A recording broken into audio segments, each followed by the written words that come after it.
Bonjour, je vous parle d'un livre qui s'appelle Le principe 80-20.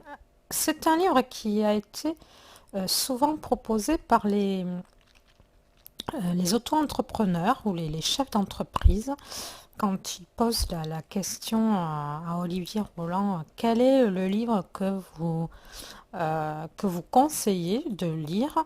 Il y a beaucoup de personnes qui disaient le principe 80 sur 20. Alors, le sous-titre, c'est faire plus avec moins.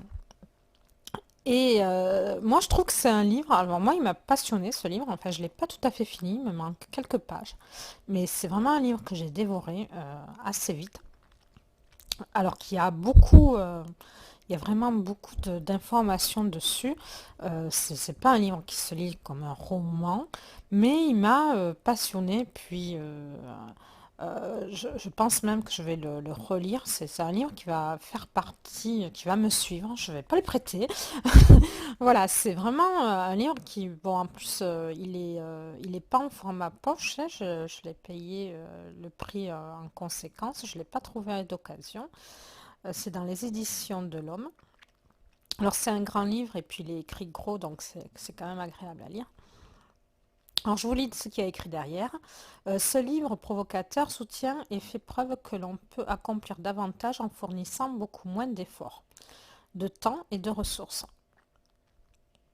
Bien que le principe 80-20 ait fortement marqué notre monde moderne, Richard Koch est le premier à montrer comment l'appliquer de manière pratique et systématique. Alors ça vous donne grâce à des séries d'exemples, etc. Bon, alors peut-être que vous avez sur Amazon le descriptif qu'il y a derrière la page.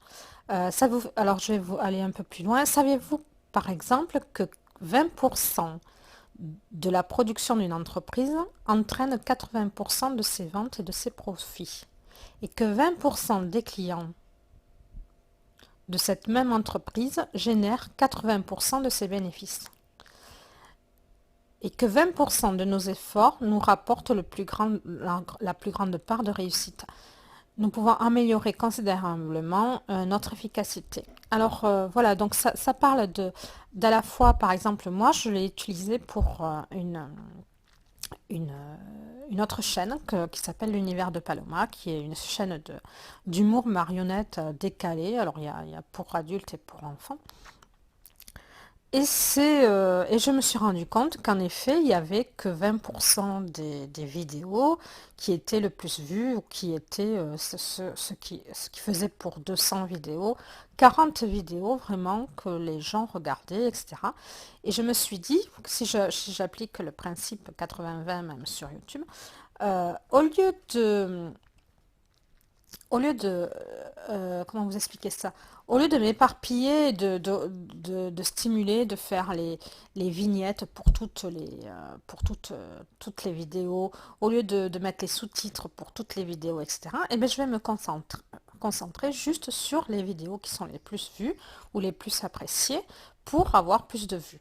Voilà, alors c'est pour vous expliquer aussi, ça explique aussi que 20% des produits que vous vendez, sont les produits qui vous rapportent le plus. C'est-à-dire que même dans une grande surface, il n'y a que 20% des produits qui partent le plus. Enfin, même dans l'alimentaire, quoi. Tout le monde va acheter du beurre, du lait, enfin, ou des yaourts. Du coup, ils vont peut-être agrandir leur magasin au niveau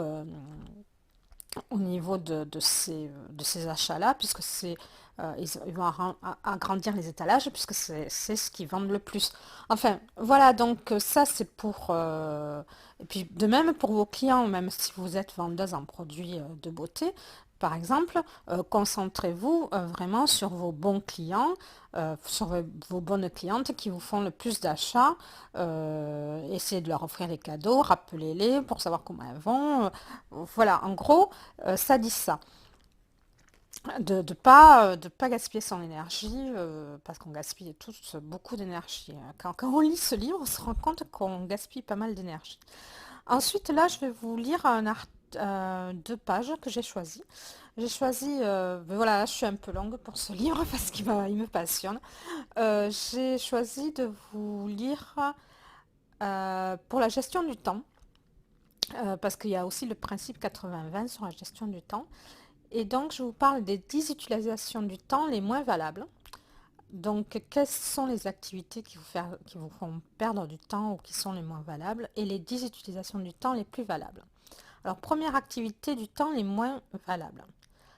Activité que les autres vous imposent. Voilà, ça c'est sûr que quand vous êtes employé, que vous n'êtes pas quelqu'un de libre, qu'on vous impose des activités que vous n'avez pas envie de faire. Voilà. Activités que les autres vous imposent. Activités qui ont toujours été exécutées de la même manière. Activités dans lesquelles vous n'excellez pas. Alors ça c'est clair, quand vous n'excellez pas sur quelque chose, quand vous êtes auto-entrepreneur, qu'est-ce que vous faites? Il vaut mieux déléguer quelqu'un qui fait un travail que vous faites en 3 heures et que lui le fait en 1 heure. Vous gagnez du temps si vous payez la personne en déléguant le travail. Activités dont vous ne tirez pas de plaisir, activités qui sont constamment interrompues, activités qui n'intéressent à peu près personne, activités qui vous ont déjà pris 2 fois plus de temps que prévu, activités dans lesquelles vos collaborateurs sont peu fiables ou médiocres, activités dont le cycle est prévisible et répondre au téléphone. C'est clair que quand moi je vous fais les audios, je ferme mon téléphone. Et puis je le ferme souvent. Palmarès des 10 utilisations du temps les plus valables. Alors, comment être plus productif au niveau de votre temps? Activité qui vous rapproche de votre but global dans la vie. Voilà. Alors ça, c'est important d'avoir un but global dans la vie et de s'y approcher. Activité auxquelles vous avez toujours voulu vous abonner.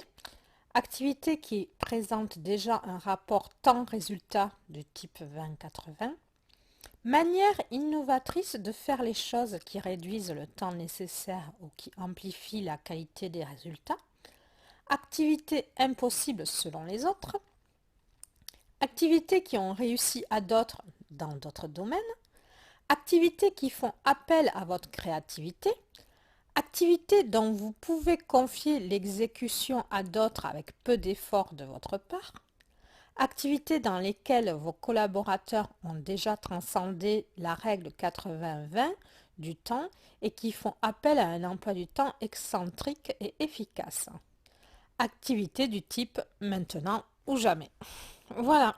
Alors voilà, mais c'est vraiment un livre, moi je l'ai trouvé presque ésotérique.